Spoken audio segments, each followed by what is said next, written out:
شعبان یہ وہی قابل قدر مہینہ ہے جسے نبی صلی اللہ علیہ وآلہ وسلم نے اپنا مہینہ قرار دیا ہے۔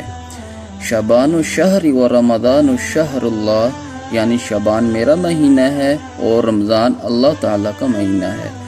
یہ وہی قابل احترام مہینہ ہے جب رجب المجرب کا چاند نظر آتا تو حضور صلی اللہ علیہ وآلہ وسلم یہ دعا فرمایا کرتے تھے: اللہم بارک لنا فی رجب و شعبان و بلغنا رمضان۔ ترجمہ: الہی رجب و شعبان میں ہمیں برکت دے اور ہم کو خیریت کے ساتھ رمضان تک پہنچا دے۔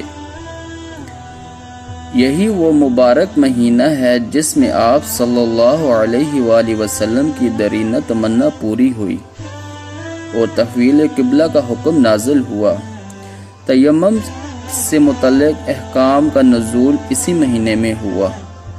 تاریخ اسلام کا عظیم غزوہ بنو المطلق اسی ماہ میں پیش آیا۔ اسی مہینے میں آپ صلی اللہ علیہ وآلہ وسلم نے حضرت حفصہ رضی اللہ تعالی عنہ اور حضرت جویریہ رضی اللہ تعالی عنہ سے نکاح فرمایا۔ چنانچہ اسلامی سال کا یہ 8واں مہینہ اپنی رحمتوں، برکتوں اور سعادتوں کے اعتبار سے محترم بلشان اور ماہ رمضان کے لیے پیش خیمہ ہوتا ہے۔ اس مہینے میں رمضان المبارک کے استقبال اس کے سایہ فگن ہونے سے قبل ہی اس کی مکمل تیاری اور مختلف ضروری امور سے یکسوئی کا بھرپور موقع ملتا ہے۔ ماہ شعبان کی اہمیت و فضیلت، اس مہینے کی عظمت و اہمیت اتنی ہے کہ خود رسول اللہ صلی اللہ علیہ وآلہ وسلم نے اس مہینے میں رمضان کی تیاری کی ترغیب دی ہے۔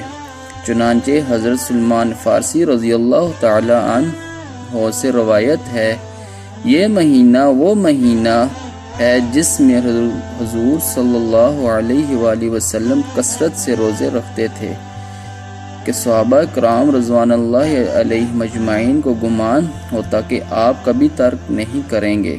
چنانچہ ام المومنین حضرت عائشہ صدیقہ رضی اللہ تعالی عنہ فرماتی ہیں: حضور اکرم صلی اللہ علیہ وآلہ وسلم کو یہ بات پسند تھی کہ شعبان کے روزے رکھتے رکھتے شعبان سے ملا دیں، اور حضرت ام سلمہ رضی اللہ تعالی عنہ فرماتی ہیں: میں نے حضور صلی اللہ علیہ وآلہ وسلم کو شعبان اور رمضان کے سوا متواتر 2 مہینے روزے رکھتے ہوئے کبھی نہیں دیکھا۔